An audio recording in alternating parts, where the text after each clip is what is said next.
Board परीक्षा 2025 के लिए क्लास 12th इंटर परीक्षा 2025 के इंग्लिश के सब्जेक्टिव क्वेश्चन का अध्ययन करेंगे, जिसमें से 100% गारंटी है कि इसमें से क्वेश्चन आपके एग्जाम में, फाइनल एग्जाम में लड़ ही जाएगा। ठीक है, ये प्रीवियस ईयर का क्वेश्चन है और बार बार पूछा गया क्वेश्चन है और बिल्कुल ईजी तरीका से हम समझाने का प्रयास करेंगे। 6 बजे आपके क्लास चलता है, डेली क्लास चलता है। ठीक है, तो चलिए क्वेश्चन को हम लोग देखते हैं। क्वेश्चन नंबर 1 को हम लोग देखेंगे, how do saying and weeping affect the speaker, यानी आहे भरने और रोने से वक्ता पर क्या प्रभाव पड़ता है। तो इसका आंसर हम लोग देखेंगे, sighing and weeping takes the speakers soul away and his life blood decay, यानी आहे भरना और रोना वक्ता की आत्मा को ले जाता है और उसके जीवन का रक्त सूख जाता है। चलिए फिर 2 नंबर क्वेश्चन में हम लोग देखेंगे। 2 नंबर क्वेश्चन में दिया हुआ है, did Sevi's father react to the teacher complaint, यानी शिक्षक की शिकायत पर सेवी के पिता की क्या प्रतिक्रिया थी।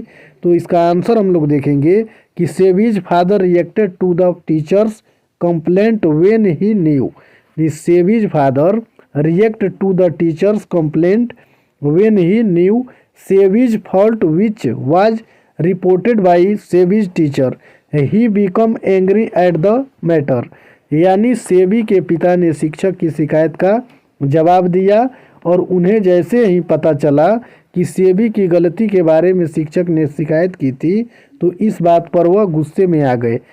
चलिए फिर आगे वाला क्वेश्चन हम लोग देखेंगे, were the intellectuals in India restless and embittered, यानी भारत में बुद्धिजीवी बेचैन और कटु क्यों थे। भारत में बुद्धिजीवी बेचैन और कटु क्यों थे। तो इसका आंसर हम लोग देखेंगे कि the intellectuals in India were disappointed with the British rules because they were not happy to live a life of slavery as such they were restless and embittered, यानी कहने का मतलब है कि भारतीय बुद्धिजीवी ब्रिटिश शासन से निराश थे क्योंकि वे गुलामी की जिंदगी जीने के लिए तैयार नहीं थे, इसलिए वे अशांत और निराश थे। यानी जो भारतीय बुद्धिजीवी थे वो ब्रिटिश शासन से निराश थे और वे गुलामी की ज़िंदगी जीने के लिए तैयार नहीं थे, इसलिए वे अशांत और निराश थे। यानी the intellectuals in India were disappointed with the British rule because they were not happy to live a life of slavery as such they were restless and embittered. 4 में दिया हुआ है कि how is Lomov greeted by Chubukov, Chubukov ने Lomov का स्वागत किस प्रकार किया। तो इसका आंसर हम लोग देखेंगे कि चुबुक्को ग्रीटेड लुमोव वार्मली एंड जेंटली, यानी चुबुक्को ने लुमोव का गर्मजोशी और मृदुता से स्वागत किया। He get surprised by seeing him dress and a coat gloves and other such formal clothes, यानी उन्हें आश्चर्य हुआ जब उन्होंने लुमोव को कोट, दस्ताने और अन्य औपचारिक कपड़ों में तैयार देखा। ठीक है, and has welcomed him like a good friend, यानी उसने उसे बैठने के लिए कहा और एक अच्छे मित्र की तरह उनका स्वागत किया। किसने? चुबुक्को ने। किसका? लुमोव का।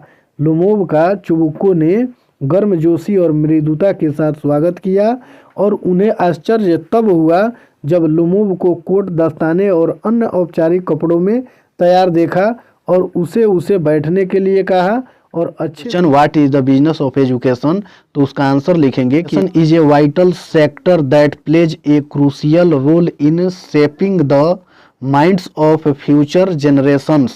However, in the recent years, the education sector has undergone significant changes. ठीक है, क्वेश्चन नंबर 5 का ये का आंसर है। सेवी wondered about the town, तो इसका आंसर ये है, इसको आप लोग कंप्लीट कर लीजिएगा। सेवी wondered about the town because it was his hobby to look for gods. Sevi was 12 years old Japanese boy who was interested in buying and collecting gods. He would arrange the gods on the wall of